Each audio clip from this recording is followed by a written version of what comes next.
दोस्तों, Donald Trump अब आपको ऑफिशियली यूएसए में 47 प्रेसिडेंट के तौर पे दिखने वाले हैं और इसके साथ आने वाला 4 साल काफी ज्यादा इंटरेस्टिंग रहने वाला है पूरी दुनिया के लिए, क्योंकि जिस तरह का डिसीजंस आपको दिखेगा, नो डाउट पूरी दुनिया कुछ देर के लिए शॉक में जाएगी और इसके साथ उससे भी ज्यादा शॉक रहेगा यूएसए के लिए।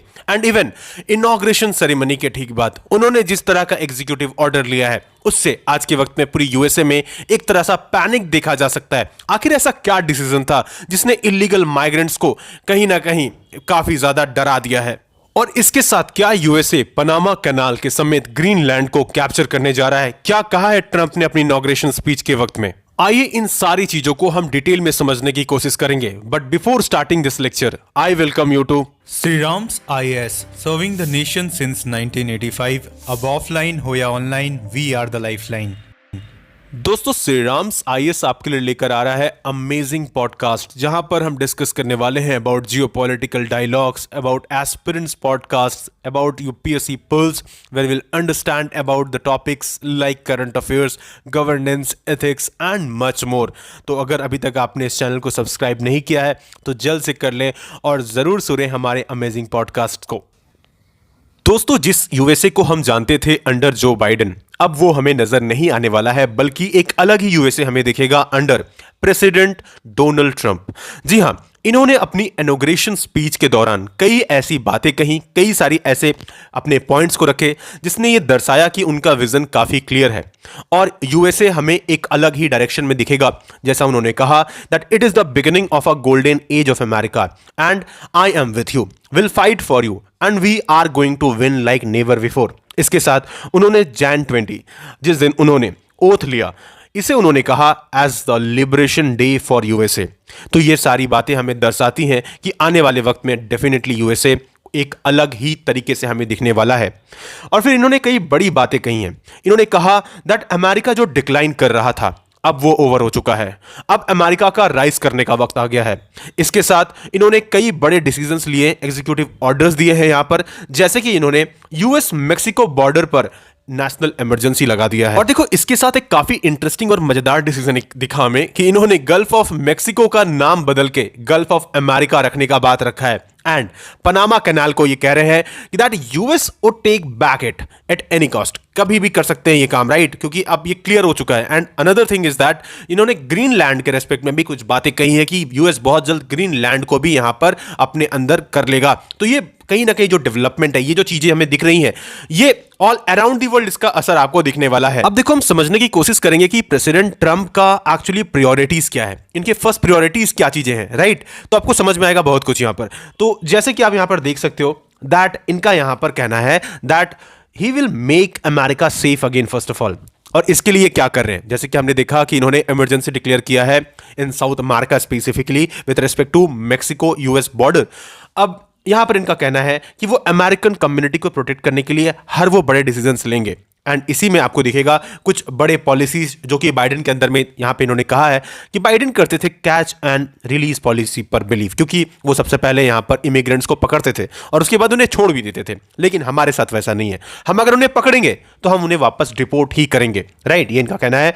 एंड बाकी चीज यहां पर इन्होंने कहा है कि ये बहुत जल्द जो वॉल है इसको कंप्लीट करेंगे। जो वहां पर लूप होल्स दिखता है आपको कि जिस तरीके से वो छुप छुपा कर निकल कर आ जाते हैं, उसे कंप्लीटली एंड करेंगे। इसके साथ असाइलम सिस्टम, जो भी लोग इलीगली बॉर्डर क्रॉस करके आ रहे हैं उनके लिए असाइलम सिस्टम को यहां पर कहीं ना कहीं खत्म ही कर देंगे, एंड कर देंगे। बिकॉज असाइलम में क्या होता है ना कि लेट्स से आप किसी देश में जाकर शरण ले रहे हैं ये कहकर कि मुझे अपने देश में प्रताड़ा जा रहा है, सताया जा रहा है, और मे भी बहुत सारे रीजन हो सकते हैं, राइट? तो इस सिस्टम को भी यहां पर वो खत्म करना चाहते हैं। एंड इवन देखो, कुछ बड़े और डिसीजंस यहां पर वो लेने वाले हैं।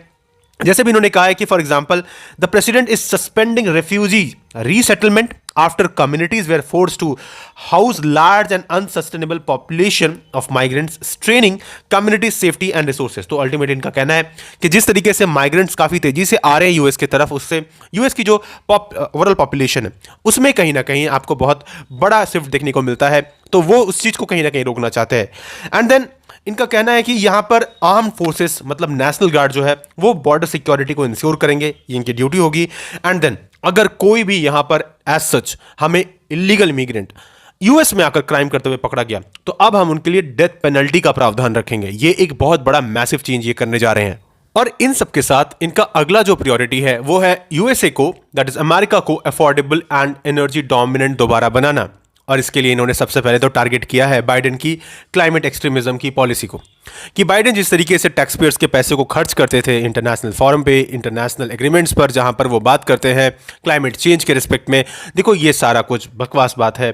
यहाँ ट्रंप ने क्लियर कहा है कि यूएसए को और अब खर्च नहीं करना चाहिए, और इसलिए एक बड़ा डिसीजन उन्होंने लिया है कि वो पेरिस क्लाइमेट अकॉर्ड से यूएसए को विदड्रॉ कर चुके हैं।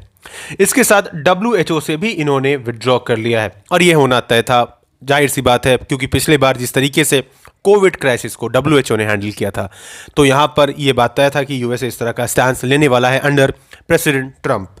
इसके साथ इन्होंने और भी कई सारी यहाँ पर बातें कही हैं with respect to EVs, with respect to energy emergency. जैसे यहाँ पे इन्होंने बात किया है कि इमरजेंसी लगाएंगे हम एनर्जी पार्ट में भी, है ना, ताकि जो भी यहाँ पर रिसोर्सेज उसका यूज़ किया जा सके टू बिल्ड क्रिटिकल इंफ्रास्ट्रक्चर। इसके साथ इन्होंने यहाँ पर एनर्जी पॉलिसीज के रिस्पेक्ट में इन्होंने कहा है कि will end leasing to massive wind farms that degrade our natural landscapes and fail to serve American energy consumers basically. तो ये विंड फार्म्स को कहीं ना कहीं यहाँ पर इस पर भी बहुत सारे रोक लगा सकते हैं। इसके साथ all agencies will take emergency measures to produce the cost of living. President Trump will announce the America first trade policy also. तो कुछ बड़े बड़े यहाँ पर बदलाव, बड़े बड़े चेंजेस आपको देखने को मिल रहे हैं, राइट। इसके साथ एक और डिसीजन यहाँ पर बहुत बड़ा लिया गया है, खास करके ये इमिग्रेंट के ही रिस्पेक्ट में है। इनका कहना है that he will and birth right citizenship. अब ये क्यों कर रहे हैं, ये किस रेस्पेक्ट में कर रहे हैं? यहाँ पर होता क्या है कि मान लो कि 2 इमिग्रेंट आए, उनका कोई लेट से वो यूएस में रहने लगे, और फिर उसके बाद देखते हैं कि उनका कोई लेट से न्यू बर्थ हुआ, बच्चा हुआ लेट से, तो उस केस में उसको बाय डिफ़ॉल्ट यहाँ पर यूएस सिटीजनशिप मिल जाता था। तो उस चीज़ पर यहाँ पर वो पाबंदी लगाने जा रहे हैं, और ये एक बहुत बड़ा डेवलपमेंट होगा, खास करके अमेरिकन डेमोग्राफी के रेस्पेक्ट में, राइट। तो इससे कई सारी चीज़ें बदलेंगी। जिस तरीके से वो बोल रहे हैं कि वो डिपोर्ट करेंगे कई सारे इमिग्रेंट्स को, राइट, तो ये देखने वाली बात होगी कि वो किस तरीके से ये सारी चीजें करने वाले हैं। तो देखो, आप सब तैयार हो जाओ, आने वाला 4 साल काफी ज्यादा इंटरेस्टिंग होने वाला है, और खास करके इंडिया के कंटेक्स्ट में नो डाउट यूएस और इंडिया का रिलेशन पहले से काफी बेटर आपको होते हुए दिखेगा। और देखो, आने वाले वक्त में कई सारे डेवलपमेंट्स आएंगे, कई सारे बड़े डिसीजंस लिए जाएंगे ट्रंप के द्वारा। इन सारे अपडेट्स के लिए do subscribe to Shriram's IAS channel, और अगर अभी तक आपने सब्सक्राइब नहीं किया है इस चैनल को तो जल्द से जल्द कर लें, इसी तरह के और भी अपडेट्स पाने के लिए। And at last, may God bless you all.